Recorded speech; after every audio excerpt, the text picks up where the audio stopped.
This is what it's like to do expression. Okay. Alright, everyone. Hello and welcome to episode 9 of Gamestate. It is Monday, September 17th. We are live with 3 people from their homes and 1 person from a hotel lobby. This week, this week we will be discussing Star City, LA, briefly touching on GP Costa Rica, and very briefly touching on GP Moscow, and also touching on Return to Ravnica spoilers, which we have talked a little bit about the last few weeks, but we'll get into the newest ones. So without further ado, I am your host, Adam. A winner is you, Ragsdale, and my lovely and attractive co-hosts are in order. Glenn Jones, who is coming to us from his iPad. Hello, everyone. It's gonna be weird. That's amazing. Stephen Flavel, poker pro and magic enthusiast. Hey guys. And professional magician Cedric Phillips. Hola! That's because the GP was in Costa Rica, that's why I did that. Oh, that's very, very deep. Flavor. Thank you. So the first topic of the weekend, this was a big weekend if you really like M13 limited events. There were approximately 1 million of them, 2 GPs and an MOCS, and also an online PTQ if that's how you happen to go. The first was a GP in Moscow, which was fairly large, just under 900 people, and won by a dashing and photogenic Italian man whose name I am not going to butcher on this podcast. But He is dashing. he looked dashing in his picture. Did you want to do the link thing, or am I doing the link thing? Sorry, that's not. Better or worse looking than Brian Kibler? Well, the Kibler bar is pretty high as Magic players go, but That's why I asked. Yeah. I would mark really him the bar for everything. below the Brian Kibler threshold, but that's just my personal opinion. Chapin and I were talking about a Magic calendar, and like who Oh, would be, yes. and like we figured that Kibler would of course start the show. He would be like January, Chapin would No. be February. I think you trying want to figure- Kibbles July, because that's like the bathing suit sort of month. Oh, you know way too much about calendars. But I guess That's basic I guess, calendar strategy. I Yeah, guess that's this fucking guy- level 1. Come on, man. This guy who's the GP, I could see him being like March or April, but we're not sure. And then we have Reed Duke somewhere in there as well with his boyish good looks. But then he fell off very quickly about like the other like 8 months. Not too many good-looking gamers, but sorry, if you off subject there. That's interesting. That raises a number of semi-interesting calendar points and also covers almost the entirety of what we wanted to say about GP Moscow. So I hope that you guys are pleased with our analysis, because it was in fact an M13 limited GP in Moscow, which had fairly large attendance, and that's pretty much all we have to say. The other GP was slightly more interesting. GP Costa Rica was significantly less well attended. It was below 400 people, I believe, but it was 370 or something like that. But it featured a pretty insane top 8 and was eventually won by one Shuhei Nakamura. It was also M13 limited, but what we're going to talk about is not so much the M13 limitedness, as that's a little stale and sort of coming to a close, but the level of the top 8, the name value of the players therein, and how it compares against previous GP top 8s. So we are going to we'll theorize that Glenn is not totally checked into his hotel yet, and we will go to Cedric first. Cedric, tell us about the Costa Rica top 8. This is sick. This top 8 is sick. I'm trying to see how many PT champions do we have in here? 2? In Ben Stark and David Sharman. PT runner-up in Josh Utter-Layton. I don't know Shuhei. I feel like Shuhei probably has like a runner-up finish in a Pro Tour or something. He also Pro Tour top 8s, obviously. Willie Eddles made a handful of Pro Tour top 8s. Ochoa hasn't top 8 one yet, but obviously he's very well accomplished. And then, AJ Soccer for value. Now, he's very good, obviously. He hasn't really cracked through that much. But, I mean, this top 8 is disgusting. you know, it's a little tainted just because there's not that many people at the tournament for me. But that's the only part that just is like, obviously the cream is going to rise to the top when there's only like 375 people in the tournament, and like the people who have 3 buys have to literally go 2-2 to make day 2, which is like kind of absurd. But overall, like I think that this top 8 is ridiculous. Before the show, I was looking at some top 8 from other tournaments to see like where they compare as far as Grand Prix are concerned, to see if this is like the best one or not the best one. And there was a Grand Prix in Detroit in 2005 that was also a sealed deck. It was Champions of Kamigawa block, and the top 8 of that tournament was hosted Lebedowitz, Jordan Berkowitz, who ended up being the champion, Heroin Remy, William Postlethwaite, Billy P, Michael Crum, Patrick Sullivan, the Burnator himself, Richie Hohen, and Sam Gummersall, which if you follow Magic at all, you know who all 8 of those people are. So I think it compares favorably with that top 8, and a lot of people consider that top 8 to be one of the best of all time as well. There was another one in Jersey that had Richie Hohen, Shatu Yosuka, Tim Ayton, John Pelkak, Jerry Thompson, and some other individuals in it as well. But I think if I had to compare the 2 top 8s between Detroit and this one, Costa Rica, I think Costa Rica is just like a little bit better. There's just more Pro Tour like top 8s in that top 8, as long as I'm doing my math correctly. So, I mean, either way, in the top 8, congratulations to everybody who did well at that tournament. All right, and I'm gonna go across in my Skype. Glenn, we're gonna attempt to let you go next. Are you dead, Glenn? Sure. One sec. Yeah, the top 8 was pretty impressive. I was trying to track the tournament throughout, mostly going over to check on the standings because I didn't have a lot of time with me working the other event. And I was really excited to see Ben S., who's a good friend, start off undefeated. I'm always happy to see him doing well, and he's always a good pick for a limited GP. And I knew a lot of Floridians had made the trip to Costa Rica just because it's a relatively cheap plane flight. It's around like $200 to get there from most airports within Florida. So a lot of my friends from there, I expected to be there doing well. David Scharfman, another one of those that I started tracking in day 2. But I didn't really see the top 8 coming until like the last 3 rounds, basically. And then I'm just like, oh, like I know that guy, And then it's like, wait, like I know all of them. Like they're all awesome. And then obviously we got the actual announcement for the top 8 when Scharfman won his winning in. And that was just like, I started thinking about it, obviously, and I was like, I can't recall a better top 8 in recent memory. And I started wondering, like, is the actual average skill level of this top 8 even maybe the best of all time? Because, like, that's a debate you can make, even if, like, it doesn't have as many standouts as we can recall from some Grand Prix top 8s.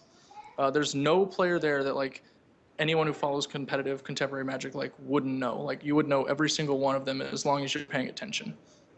So that means already we've got a pretty high base level of skill. And extrapolating it even further than that, like some of them are just among the most talented players that are in Magic right now, period. Ochoa, Raptor, Shuhei, all 3 of those are just out of the Players' Championship. We had Pascal, who's been doing like a sick run on GPs, obviously doing very well for himself. Ben S. is regarded as like one of the top limited players just of all time. Willie had that insano run where he top 8'd like 3 GPs in like a year's span or something. Or PTs, sorry, misspoke. So that's a lot of very strong Magic concentrated among 8 players. Right, fair enough. Steven, I know this isn't your wheelhouse, so to speak, but what are your thoughts? I just want to say how glad I am that it was for like M13 Limited, because, you know, it's good to establish that that's a super high skill format. Also, I sort of miss the kid. Can we like, I don't know. I guess we can mute that. I was thinking about trying to crack a like, can we interview the background child joke, but I wasn't sure what the best way to work that in was. I just like, the kid was so cute, my heart just like dropped about 2 inches as soon as Glenn muted. I don't know, I'm still on your Roomba, honestly. Sorry, I just don't like children that much. Yeah. The other thing that we wanted to touch on in Costa Rica before we move on was the fact that despite it being a really sweet and awesome top 8, it was a little bit of an awkward situation because there wasn't the opportunity to cover that top 8. Someone in the chat brought up Kibler live tweeting the top 8, which was kind of neat. And I'm not and I think it will soon become clear, I'm not trying to throw responsibility for this on anyone, but it was just an awkward situation all around where we had this really awesome top 8 that people were really excited about, but not a lot of ways to communicate it. So I think that Glenn and Background Child had some elaboration about that for us. Glenn, are you... Oh, God. Something's happened. No, the child. I'm right here. Okay. Calm All down. Give us the business. Drop the wisdom on us. The kids knows On the backup child? No, on the lack of coverage for the Costa Rica I'm GP. sorry. That's okay. I was getting distracted. There were some people asking strange questions. Yeah, the coverage. I think that the problem, one of the things with coverage is like you're investing in something that has a very difficult to determine tangible value. Obviously, coverage increases the value of your tournament because people like tournaments when they have coverage a lot more than when they don't. So you know it's valuable, but placing an actual dollar amount number on it, that's pretty hard because you're not getting a direct return on your product. So when you think about it that way, you have to kind of do a lot of cost value analysis, especially just with the nature of what's valuable. Plane flights, especially like for any international tournament, terrible value a lot of the time. That's one of the reasons we haven't had video coverage for a lot of international GPs until recently. They've been training teams locally in order to help offset that cost, but if you don't have a local team, you have to fly someone out there. Costa Rica, it's very small. It is offshore, so you have to buy someone a plane flight to get there. And as a result, that means you're probably already looking at trying to not do it. Even worse, because it's Costa Rica, you expect a low attendance. Obviously, like they correctly expected that low attendance, that's exactly what they got. What they didn't expect was that a ton of American players, especially really well-known, really popular ones, would be making the trip down to Costa Rica. And then those players would make this tournament seem like it would be awesome to cover, much like we'd expected for the Players' Championship, where we just had, a lot of top quality Magic going on and not a lot of non-top quality Magic going on. So players got the impression that they wanted to be there watching, but couldn't. And as a result, they were a little dissatisfied with the tournament experience as a whole. It's sort of like the illusion of you think that this is something you would have wanted. Like if someone had told us like a week ago, hey, you want to spend all weekend watching streaming coverage of Grand Prix Costa Rica? Imagine all of us would have been like, no, that sounds terrible. Like, why would I do that? That's Alrighty. legit. Yeah. Do you have any follow-up on that, Sad? No, I think everything that Glenn's saying makes sense, especially now that I'm kind of moving into the coverage area of the game. Yeah. It doesn't really seem ideal for them to, send a full coverage team, pay for whoever they're going to pay for, BDM.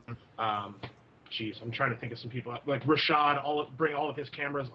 Everything that it goes along with detailing that event, and the attendance is going to be low.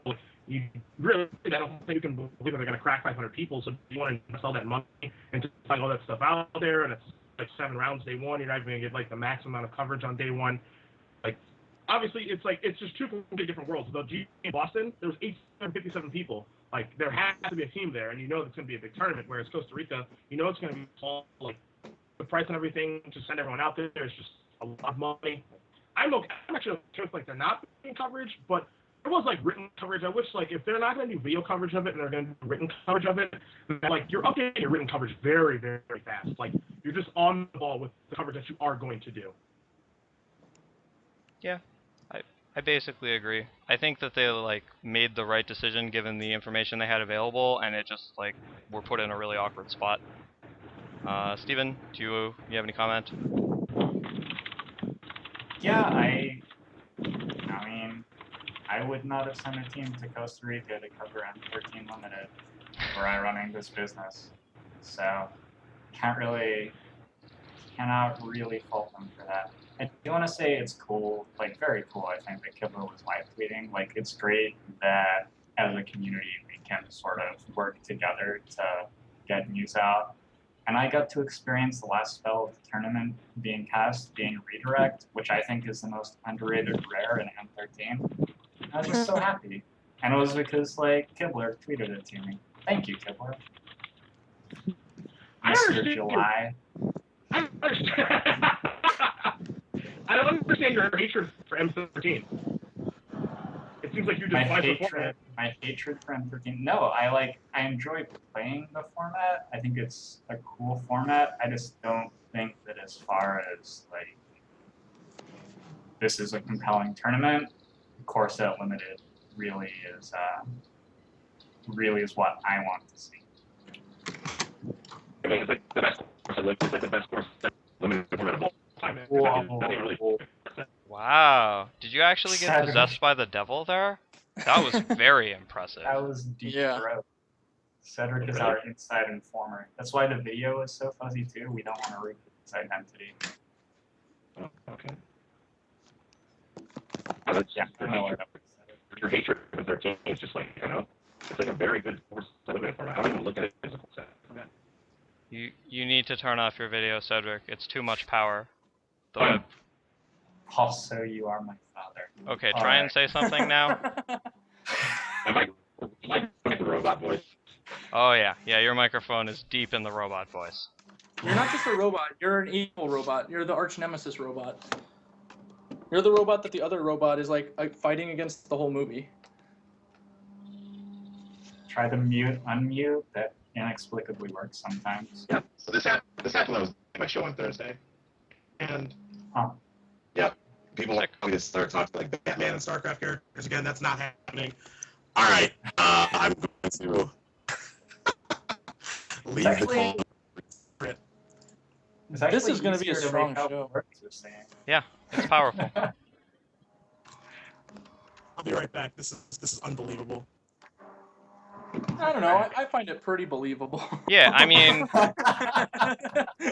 I think I would have taken the under on this, so. All right, I'm back to call. How do I sound? Better? Like you killed his father?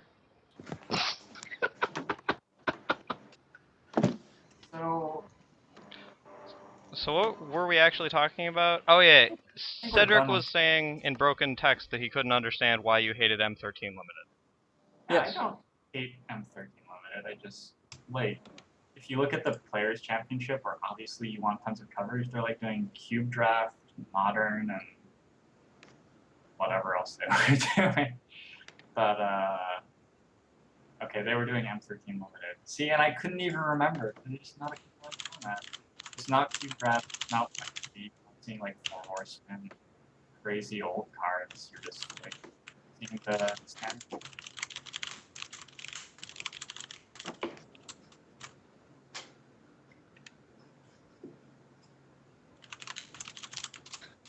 Shall we get a kid from the lobby on? I don't know. I don't know if the child from the lobby's gone. I'm not in the lobby anymore. I got a sweet little hotel room now. Alright. That is a little bit awkward. Cedric is communicating to us via text. He's like, he's being dragged through the interdimensional tunnel right now. Yeah. Fly is online. Thanks, Ced. Alright, so are you in fact going to make good your escape, Cedric? Batman is going to make his escape because the internet and technology hate me. And Optimus Prime says, Autobots assemble! Okay, I'm going to just stop doing impersonations, and I'm just going to let you guys do your show. We'll talk about this later. See you later. I love you guys, bye! Alright, and so we have seen the last of Cedric Phillips, the hero that our podcast deserves. A great sadness. Shall be remembered. I guess you don't get to explain to him that you don't hate M13 Limited. I guess that's tried. it. Yeah. You can explain it to us. It's possible that I secretly do hate M13 Limited, and so I wasn't really going to be able to make compelling arguments there anyway. They killed Blue, man. They killed Blue.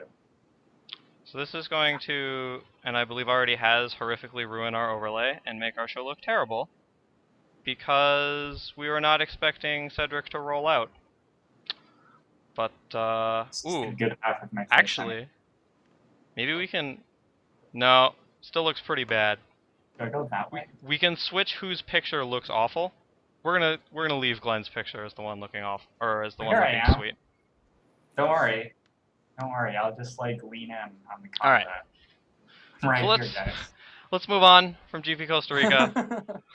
Let's touch on the Star City events without our sweet coverage anchor, as it were. You know, our views should be like awesome for this show though, right? Because it's like, it's the car wreck theory, correct? Like The train there's wreck always, yeah, everybody has to stop and look, right? All the viewers will be slowing down to watch our show. So hopefully those hits flood in, right? Absolutely. Anyway, the standard tournament in a surprise to what should be no one, after last week's no Delver showing, was in fact a Delver mirror in the finals, with 3 Delver in top 8 and another 4 in top 16. Unfortunately, we are now in a spot where Steven cannot rub it in Cedric's face that he took the under and was wrong last week. But Did Cedric take the under? Yeah, he took the under. Oh. And he was resoundingly incorrect. But we're just going to touch super quickly, I think, on this most stale of formats. There are Delvers, they are punching you. Steven, I guess I'll give you the chance to gloat at this juncture. Yeah, well, I'm not going to gloat. I think that 3 is the expected number of Delver decks in any top 8 right now in this format. I think it's interesting that the format gets played so often for such a long time with all the SCG tournaments now that you really do end up with a format that looks pretty sold. The line was 2.5 that I said. But I think like 2.5 is an easy over, 3.5 is an easy under. Like I think that 3 is just normal. Yeah, and I think when you print like a cool, when you print a cool, aggressive deck like Delver, which can't be hated out super easily or anything like that, and you play the format a ton, you end up in a format where people cannot really do interesting things. And it's no surprise that the other decks which are getting played are like Infect and Zombies, because those are the only things that are low enough to actually do anything. That's all I have to say about Standard. I'm excited for Return to Ravnica to be released and like, new things. A whole lot of new things. You have anything super quick, Glenn? I did actually find the deck list that one interesting as Delver decks go. His list is a little unconventional from some of the things we've seen, but a lot of those things make sense when you consider them as part of the plans he's taking in his matchups. Like he mentioned in talking with him that Inkmoth Nexus, he often used that in conjunction with a Pike to kill people who were trying to Thragtusk themselves out of range, basically. Which is kind of an interesting note. I've long felt that Moorland Haunt's utility was rapidly approaching not utility. I'd rather have Island in a lot of circumstances. And I'd even started trying Inkmoth Nexus, mostly because it can double as a Ghost Quarter against Infect decks. It's really hard for them to keep you from blocking with an Inkmoth Nexus. So that was kind of an interesting idea to me.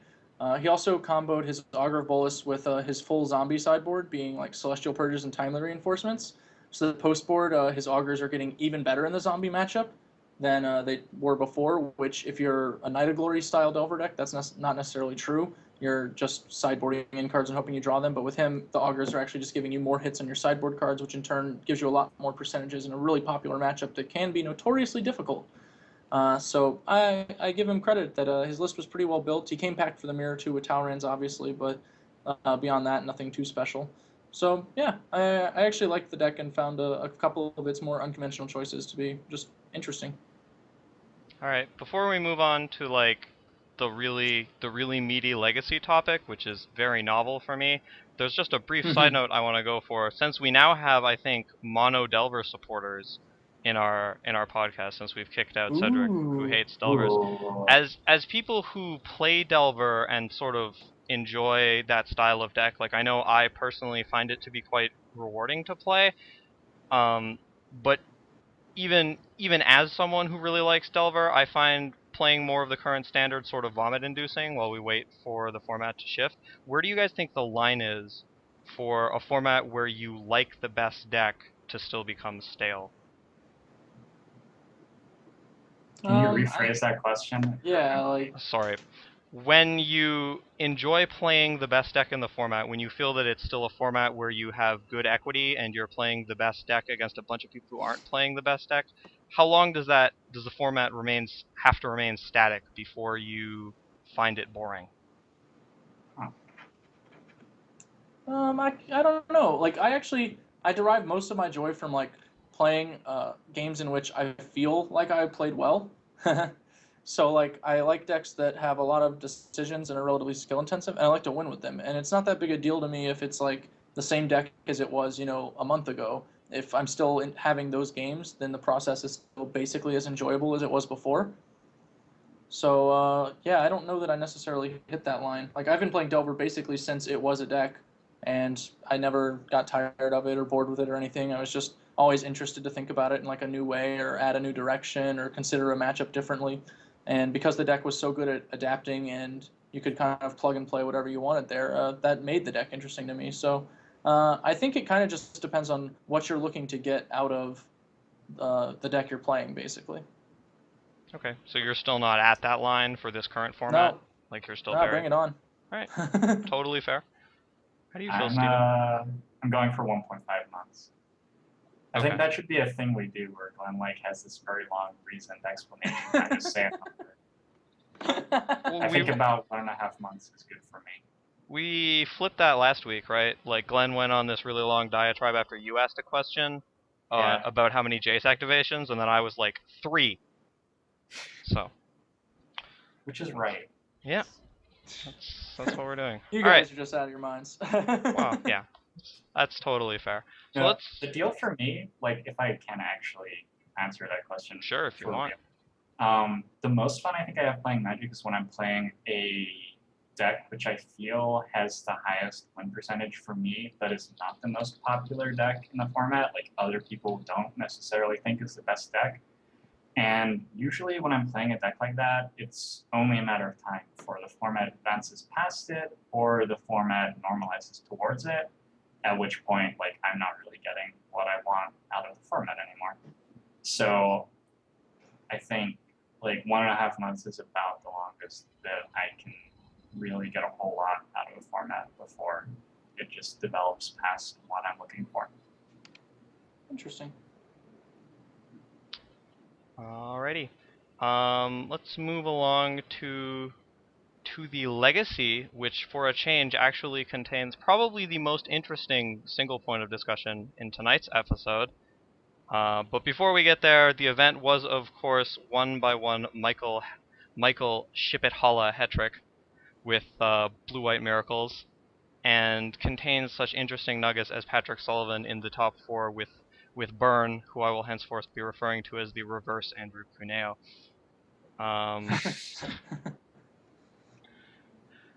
I believe the top 8 was 2 Rug Delver, 2 Blue-White, 1 Merfolk, 1 Burn, and 2 other decks that escape me off the top of my head. Goblins and Maverick. Goblins and Yeah. Maverick, yes. I recall the Goblins deck in question, which Cedric was still going on about the lack of 1 Wart Bogart anti on the coverage, so I feel I can step in for him even though he's not with us and say that the deck should have had a Wart Bogart anti. But I think he ran like a Krenko in that slot, isn't that what? I think a lot of people have actually started doing that Yeah. recently. I don't know which is better or worse because I'm That's- not. That's I think they banned anti cards. no one... Oof. Ha! Brutal. No Ah. one has ever actually run a Wart Bogart anti that I recall, but Cedric really wants them to. I've seen it. I think it has actually happened, but yeah, people generally run Krenko, and I think even before Krenko they were running like Kiki Jiki in that slot. Yeah. And I mean, Krenko seems like a natural fit for the slot. Very powerful. Will win the game for you if it stays on the board. So it's doing for sort now. of the same thing, I think. I don't for now.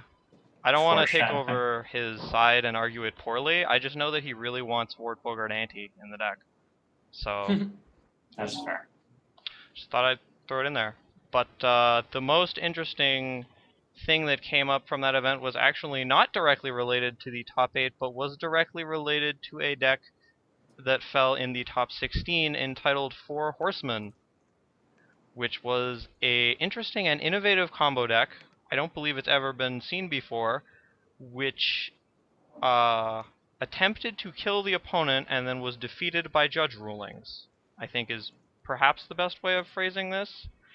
Created an interesting ruling situation, Right. shall we say, at this event. The Cliff Notes version of what happened, I don't know if you wanna do the links, Stephen, but the Cliff Notes version of what happened is it established a situation in which it could mathematically kill the opponent given an infinite amount of time, but it was designated as slow play under the Magic rules and prevented from going off fully and executing its combo to kill the opponent because of that. So we're gonna ship you some links. Rules. Yeah, ship you some links in the chat / in the blog post if you are interested in the exact scenario. But let's. Can I actually clarify a few things before we start, just regarding the situation? Sure. Go for it. All right. Well, go crazy. We've got the links there for you guys to read the summary of the ruling and the statements. But first off, I want to say that the people who, especially the people who attacked the judge specifically, both on Twitter and already in our chat on the incident, that is not correct. You should not attack the judge. He actually correctly carried out policy. If you read his statement, his actions on behalf of the tournament reflect the policy that the DCI actually has him enforce. And if you don't like how the rules work right now regarding this deck, that is a issue to take up with the DCI and its ruling committee and the people who make the rules, because there's a big difference between a rule and a ruling. A ruling is the application of the rule, and in this case, the rule is what you don't like, not the way the judge handled it. A lot of people also operated under the assumption that the judge did not enforce the rule in the first place and that he actually made a completely different ruling than he actually made. This came up on Twitter as a point of a lot of confusion very rapidly. So I wanted to point that out as well, that, again, your issue is not with the judge here. He did the ruling that is expected of him, and I doubt anyone will view what he did with significant reproach of any kind in the future, other than perhaps we should make statements like this for, like the statement that we issued in the deck tech, more public, quicker, in order to avoid potential hearsay and other assumptions taking place on the internet, which is something I'll take partial responsibility for. All right, totally fair. I think it's like a very interesting point of discussion. The rule itself, obviously, not like how it was enforced, because I don't think that's at issue here. But the rules itself, like, it bothers me that it should be very clear to anyone who understands the full interaction of the deck that the guy, like, once the Mesmeric Orb plus the Basalt Monolith has been established, the other player is in fact dead. But the rules of Magic do not allow you to kill that person. And that... There are, like, if you're holding a surgical extraction, you're not dead, right? There are cards that can interact with the combo. Assuming you can't interact. Sorry. Right. Should have been more clear. I mean, the combo usually reaches a point where you cannot interact with it, is the issue. Like, because of the therapies and, like, yeah, like, if, let's say you're holding a surgical extraction, when are you going to use it? Like, if I mill my deck, I hit a Narcomoeba. Do you surgical extraction my Narcomoeba? If you do, I'm going to keep milling my deck until I hit an Emrakul, and then that counters your surgical extraction.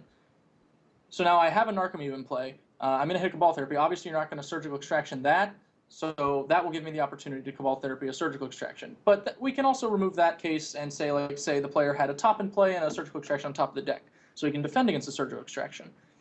The only point of vulnerability at that stage from which the player can be hit is when they flashback the Dread Return, targeting the Shroom. If you surgical extraction at that point, they are dead, because shuffling their deck back is not going to do anything. They still don't have a Dread Return to get back the Shroom. So one of the things Jeff actually brought up in the deck tech was that he wished he'd had a second Dread Return instead of the second Emrakul, because that would have let him actually beat that situation, where in response to a surgical extraction on any target, he can still win the game. How do you guys feel about the way the rules work just in general? Like, do you think the rules have it correct and it's unfortunate for the guy playing this deck? Or do you think the rules have it incorrect and they should be changed to reflect people who really like Mesmeric Orb? Like, Well, yeah, sorry, go ahead. The issue I have with it, like, I am not a particularly high-level judge. I am a level 1 judge, but it is mostly because my role as a feature match writer has necessitated me getting involved in matches on occasion, and it's more comfortable for everyone involved if I actually have a judge little number next to my name versus if I don't. So that is my primary purpose in holding a judgeship. So I can't speak to a lot of the higher aims of policy regarding that choice in the document. However, I can say I don't personally understand why a loop, in order to be defined as a legal loop, needs to have a predictable number of iterations is basically the issue. Because that's why this loop is illegal versus other loops. Other loops, you can just say how many times you're going to do it, it's going to get this result, and that's what's going to happen. Whereas this loop, you say, this is the result that is going to happen given mathematical eternity. However, I don't know exactly when it will happen because that's variable. And that's why the loop can't be iterated over and over a set number of times to achieve the desired result. I don't know why we need to be able to declare a number on our loop. Is it just like kind of a bureaucratic accounting thing? Like you need to be able to say how many times you did a game action because you can't just do a X game actions. Like you can't just literally say that's how many I'm doing. I'm doing X until Y result, basically. So I don't know if there is something about that. I would definitely appreciate input. Like maybe I'm missing something. I agree 100% with what you're saying practically. I wonder if there is mathematical things to do with countable infinities and stuff having to do with not actually theoretically having certainty that you're going to reach the state that you want. I definitely don't think that what I just said should matter at all. That, like, I agree with you that practically I think we should just let him order the deck how he wants and win the game. So I wish we could do that, but that's obviously not what the rules say right now. It's a problem on Magic Online as well all the time, which is like slightly unrelated, but very analogous. If you're playing a combo deck on Magic Online, there's absolutely no way to tell Magic Online that you're performing repetitions, and you won't get a judge calling slow play on you, but you may just time out. So there's like this blurry line where sometimes the rules of Magic are not quite up with the complexity of the cards that they're trying to like govern. Right. I mean, sorry, go ahead. I do want to. Sorry, yeah. Like, there's the chat's commenting on a few of the things. One of the ones is being brought up by Mills, who's an event staffer with SCG and a judge himself, and he brings up the point that the outcome you're trying to achieve with the deck cannot be 100% guaranteed. However, like, based on like any reasonable definition of math, it is 100% guaranteed. Like the actual result you're approaching is like 99.9 continuous likely, approaching 1, or 99.9 continuous likely percent approaching 1, but never directly reaching it. However, like, because you can do the combo like using a shortcut a literal infinite number of times, like you can pick any number that you want, and then like you can even pick more. A lot of people are saying like doing the combo over and over is the result of slow play. It's like, no, making someone do the combo is going to slow the game down. Like, if you just say, like, okay, this game state is achievable by mathematical certainty, because it is, by the definition of mathematical certainty, like, there's just no reason that it shouldn't be able to work in that way. Like, just applying logic. Like, obviously, we can't always have logic work in our world, but this is the thing. Like, we know we can guarantee that this result is a certain result.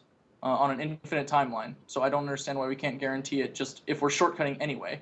Like, we obviously use shortcuts already. Like, if I'm just doing this and not qualifying under the loop rules, and I'm just saying, like, I'm going to do this interaction where I do these, like the Cloud of Fairies loop with Words of Wind or whatever. Like, I'm paying, like, 5 mana and 2 mana and bouncing some enchantments and making you bounce all your permanents. I can do it any number of times. I could say, I am doing this, 20 billion times. It's not possible for me to take the game actions that would actually allow me to do that 20 billion times within the time frame legal for a match, but I'm still allowed to do it under the rules as long as like it does affect the game state. So, like, why is it different if I can't say 20 billion? Right. I think we're sort of getting sidetracked from our original discussion to an argument about whether 0.99 repeating equals 1, which is like the exact opposite. Best internet argument. Yeah, the exact opposite of where I want to be. Like, my understanding of the thing at question here is that it is 100% guaranteed that at some point